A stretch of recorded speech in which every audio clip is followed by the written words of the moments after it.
Hello guys, welcome back to my channel. నేను ఈ video అయితే సండేనే అప్లోడ్ చేయాలి, కానీ నాకు ఆ రోజు అవ్వలేదనమాట. ఎనీవేస్ మనం ఇవాళైతే అప్లోడ్ చేసేస్తున్నాం కదా. ఇంకా ఎవరైనా వీడియో చూస్తూ లైక్ చేయకుండా సబ్స్క్రైబ్ చేయకుండా చూస్తే ప్లీజ్ సబ్స్క్రైబ్ చేసుకొని ఉంచుకోండి. లైక్ చేసి బెల్ ఐకాన్ ఆన్లో పెట్టుకోండి. ఎప్పుడైనా మన వీడియోలు అయితే రావచ్చు. మనం ముందు వీడియోలో అడిగిన క్వశ్చన్ ఏంటంటే, కురామాకి ఎంతమంది జుంజురికీస్ ఉన్నారు? కామెంట్ చేసిన పర్సన్ ఈ బ్రోకి అయితే నా తరపున కంగ్రాచులేషన్స్. ఇంకేం లేట్ చేయకుండా వీడియోలోకి అయితే వెళ్ళిపోదాం. ఒకసారి లాస్ట్ ఎపిసోడ్లో ఏమైందో చూద్దాం. ఫుల్గా ఫైర్లో ఉన్న అప్పర్ మునువన్ గ్యోమైని సనేమిని చితక్ కొడతాడు. సనేమి దా అటాక్ని ఆపలేక తన 2000 అయితే కోల్పోతాడు. అలాగే గెన్యా తన అప్పర్ మునువన్ కత్తిని తినేసి సర్ప్రైజ్ అటాక్ని అయితే అటాక్ చేద్దామని అనుకుంటాడు. ఇంకా ముచిరో వేసిన ప్లాన్ ప్రకారం ముగ్గురు కలిపి అప్పర్ మునువన్ మీద అయితే అటాక్ చేస్తారు. అదృశ్యలోకం వాడి గ్యోమై ఇంకా ముచిరోని అప్పర్ మునువన్ మీద అటాక్ చేస్తారు. అదే అప్పర్ మునువన్ గ్రహించాడు. అప్పర్ మునువన్ని ఇంకా కదిలకుండా చేసి తన తలను అయితే నరికేస్తారు.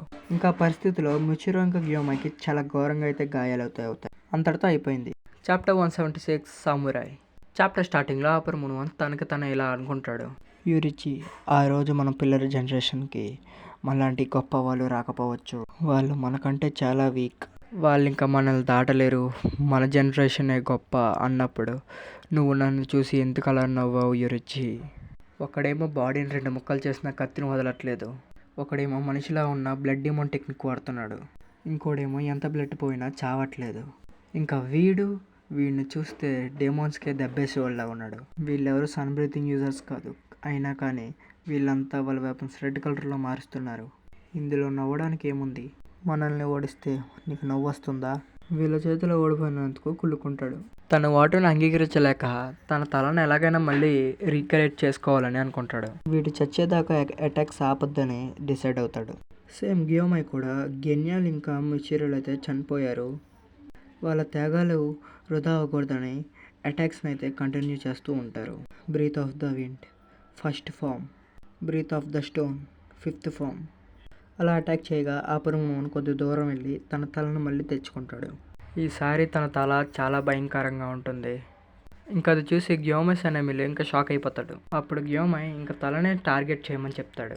ముజాన్ అంత ఫాస్ట్గా అప్పర్ మునువన్ తన తల తెచ్చుకోలేడు అని అనుకుంటాడు. నేను ఇంకెవరి చేతిలోని చావను, నన్ను కేవలం సన్లైట్ మాత్రమే చంపగలదు అని అప్పర్ మున్ అయితే చెప్తాడు. అలా ఒక సెకండ్కి తన మొహాన్ని తనే సనేమి కత్తిలో అయితే చూసుకుంటాడు. ఇది నేనేనా? ఇంత చండాలంగా ఉన్నానేంటి నేను అని అనుకుంటాడు. అప్పుడు తనకి తన చిన్నప్పుడు విషయాలు అయితే గుర్తొస్తాయి. అన్నయ్య, నువ్వు ఈ ప్రపంచంలో సాంగెస్ట్ సామురాయ్ అవ్వాలనుకుంటున్నావు కదా, అయితే నేను సెకండ్ సామురాయ్ అవుతాను అని యూరిచి అన్న మాటలైతే మనోడికైతే గుర్తొస్తాయన్నమాట. ఏంటి, నేను ఇలాగైనా సామురాయ్ అవ్వాలనుకుంటున్నా అని తననే ప్రశ్నించుకుంటాడు.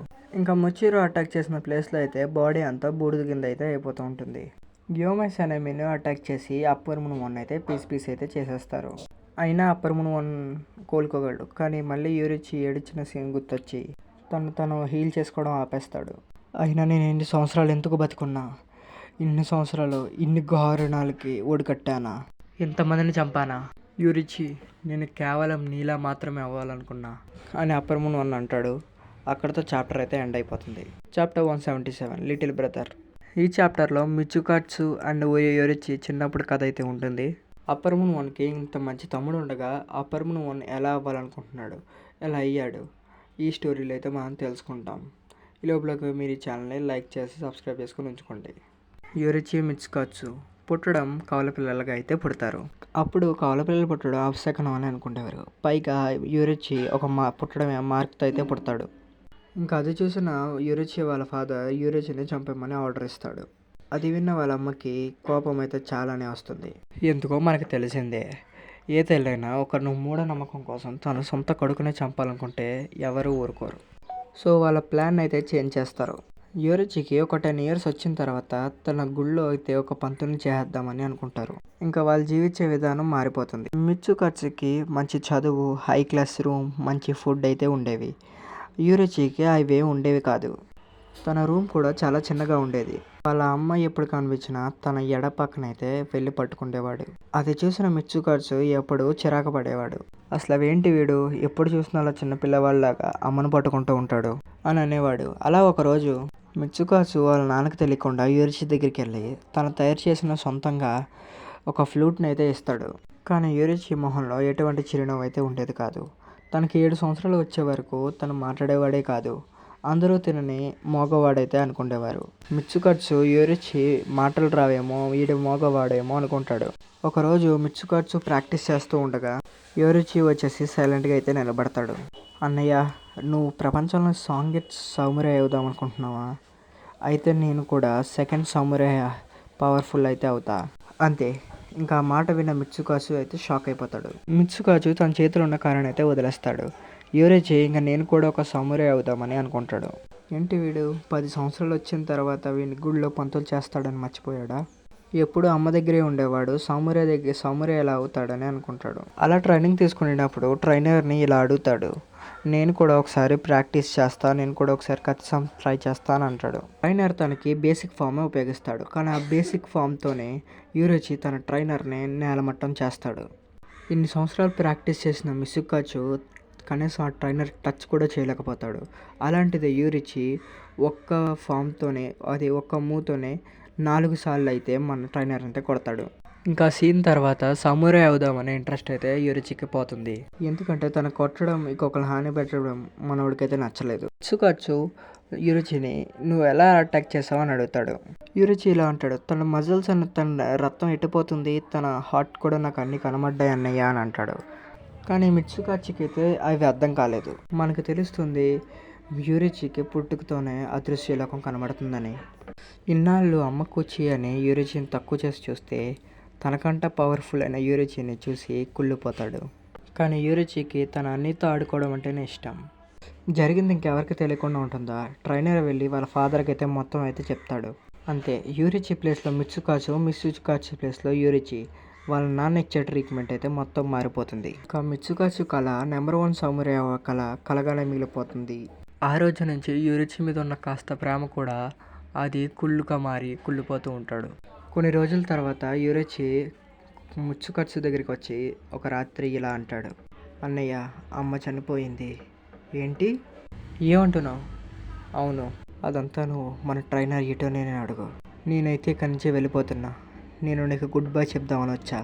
ఈ ఫ్లూట్ నీకు గుర్తుందిగా, ఈ ఫ్లూట్ నా దగ్గర ఉంటే నువ్వు నా దగ్గర ఉన్నట్టే అని చెప్పి యూరిచి అయితే వెళ్ళిపోతాడు.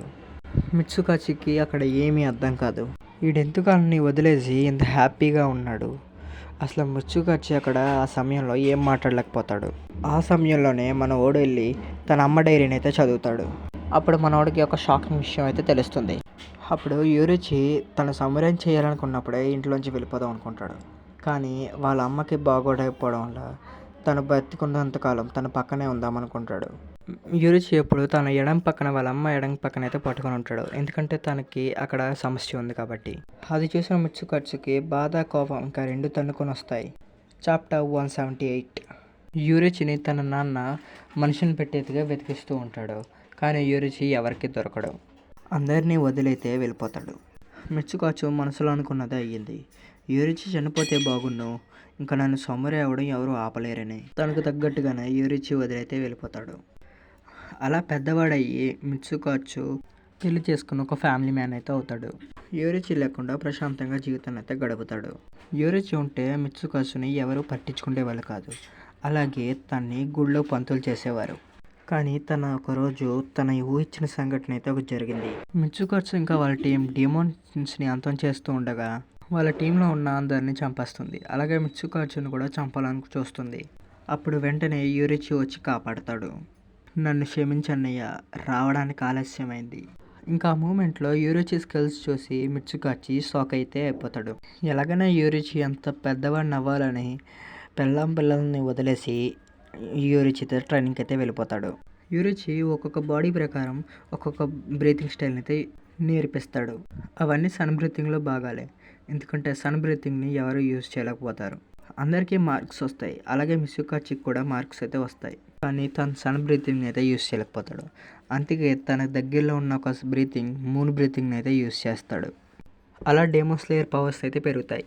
కానీ అప్పుడే వాళ్ళకు ఒక చేదు విషయం అయితే తెలుస్తుంది. మార్క్ వచ్చిన ప్రతి ఒక్కరు 35 ఇయర్స్ పైగా బతకలేరని. మిత్సుకాచుకి ఫ్యూచరే లేదని బాధపడతాడు. నువ్వు ఎందుకని డీమోన్ అవ్వకూడదు? నేను కూడా ఒక బ్రీతింగ్ యూజర్ని డీమోన్ చేయాలనుకుంటున్నా. నువ్వు డీమోన్ అయితే ఎంతకాలమైనా ప్రాక్టీస్ చేసి బలవంతుడు అవ్వచ్చు. నువ్వు అనుకున్నది సాధించగలవు అని డైరెక్ట్ మూజానే వచ్చి ఆఫర్ ఇస్తాడు. మిత్సుకాసు నెంబర్ 1 పొజిషన్లో పవర్ఫుల్గా నేను చనిపోకుండా ఉండాలని ముజాన్తో అయితే చేతులు కలుపుతాడు. 80,000 తర్వాత తన తమ్ముడు ఇంకా బతికుండడం చూసి షాక్ అవుతాడు. యూరిచి, ఎందుకు నువ్వు ఇంత పవర్ఫుల్గా ఉన్నావు? ఎందుకు నాకు చెప్పు. నేను కాదు కదా ఆ మనిషి, ఆ మూజాన్ నీ మీద ఒక్క ఏలు కూడా వేయలేకపోయాడు. ఎందుకు నువ్వు నాకు ఇలా చిరాకు తెప్పిస్తావు? అప్పుడు యూరిచి ఒక ఫామ్తోనే తన తలనైతే నరికేకపోతాడు. అలా నిలబడతానే చనిపోయిన యూరిచిని మిత్సుకాచి తన ఫామ్తో 2 ముక్కల కింద అయితే నరికేస్తాడు. ఈ మిత్సుకాసు ఇచ్చిన ఫ్లూట్ కూడా యూరిచి దగ్గర ఇంకా ఉంటుంది. ఈ ఫ్లూట్ నా దగ్గర ఉంటే నువ్వు ఉన్నట్టే అన్నయ్య అని అన్న మాటలైతే మన అప్పర్ మూన్-1కి గుర్తొస్తాయి. ఇదంతా గుర్తు తెచ్చుకున్న మన అప్పర్ మూన్-1 చివరికి ఇలా అంటాడు, చాలు ఇంకా ఆపు. నేను చూస్తుంటే నాకు అసూయ ఆగట్లేదు. నాకు నా పల్లం బిడ్డల మొహాలు కూడా గుర్తులేవు. నా వంశానికి అందినోని కూడా చూడకుండా ముచిరోని చంపేశా. నువ్వు వెళ్తూ వెళ్తూ నీ బ్రీతింగ్ స్టైల్ని వదిలి వెళ్ళావు. ఇంకా నా జీవితంలో నేనేం సాధించా? అసలు నేను ఎందుకు పుట్టా చెప్పు యూరిచి అని అప్పర్ మూన్-1 బాధపడుతూ చనిపోతాడు. గాయస్, ఇక్కడతో ఈ ఎపిసోడ్ అయితే ఎండ్ అయిపోయింది. ఇదే గాయస్, ఈ అసూయతో ముందుకెళ్ళి మన మిత్సుకాచు అయితే చనిపోయాడు.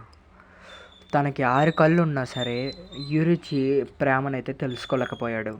కేవలం శక్తి కోసం తాపత్రపడి బంగారు లాంటి తమ్ముడిని అయితే కోల్పోయాడు. ఇంక స్టోరీ ఎక్స్ప్లెనేషన్ మీకు నచ్చుంటే దయచేసి లైక్ చేసి సబ్స్క్రైబ్ చేసుకొని ఉంచుకోండి. ఇంకొక చాప్టర్ ఎక్స్ప్లెయిన్ చేసి ఇంకా వీడియోని అయితే ఎండ్ చేద్దాం. చాప్టర్ 179. ఈ చాప్టర్లో అప్పర్ మూన్-1 చనిపోయిన తర్వాత ఏమైందో చూస్తాం. ఇందులో పెద్ద స్టోరీ ఏముందో సింపుల్గా చెప్తా వినండి. ఫైట్లో ముచిరో గెన్యా ఇంకా 100% చనిపోయినట్టే. చివరి సమయంలో గెన్యాకి కొద్దిగా ప్రాణం అయితే ఉంటుంది. అలా సనేమి వెళ్ళి గెన్యాని పట్టుకొని చాలానే వేడిస్తాడు. ఇంకా ముచిరో తన అన్నయ్య దగ్గరికి అయితే వెళ్ళిపోతాడు. వాళ్ళ అన్నయ్య ఇలా అడుగుతాడు, ఎందుకు నువ్వు ఇంత చిన్న వయసులోనే చనిపోయావు? అంత పెద్ద త్యాగం ఎందుకు చేసావని. నాకేం బాధ లేదు, బ్రతకున్నంతకాలం చాలా మంచి మిత్రులతో అయితే ఉన్నానని అంటాడు. ఇంకా గ్యోమై వాళ్ళ చేసే త్యాగాలు వృధా కాకూడదని అంటాడు. సనేమి, ఇంకా యుద్ధం అవ్వలేదు, మన నెక్స్ట్ టార్గెట్ ముజాన్. అక్కడితో అయితే చాప్టర్ అయితే ఎండ్ అయిపోతుంది. ఇంక ఈ వీడియోతో అయితే ఇన్ఫినిటీ క్యాజిల్ అయితే ఎండ్ అవుతుంది. అప్పర్ మూన్స్ అంతా చనిపోయారు, కానీ దానికి అర్థం ముజాన్ ఇంకా చచ్చిపోలేదు. జస్ట్ ఆ ఇన్ఫినిటీ క్యాజిల్ నుంచి అయితే బయటకు వస్తారు. యాక్చువల్లీ ఇన్ఫినిటీ క్యాజిల్ చాప్టర్ 141 నుంచి చాప్టర్ 83 వరకు అయితే ఉంటుంది. ఆ తర్వాత 183 నుంచి 206 వరకు సన్ రైజ్ ఫౌండ్ ఆర్క్ అని అయితే ఉంటుంది. అదే డెమోన్ స్లేయర్ ఫైనల్ బ్యాటిల్ మూజాన్తో. అదంతా ఒక లాంగ్ వీడియో అయితే చెప్దాం అనుకుంటున్నా. కామెంట్ సెక్షన్లో చెప్పండి. సరే గైస్, ఇవాళ వీడియో క్వశ్చన్ ఏంటంటే, షికమారు ఫాదర్ నేమ్ ఏంటి?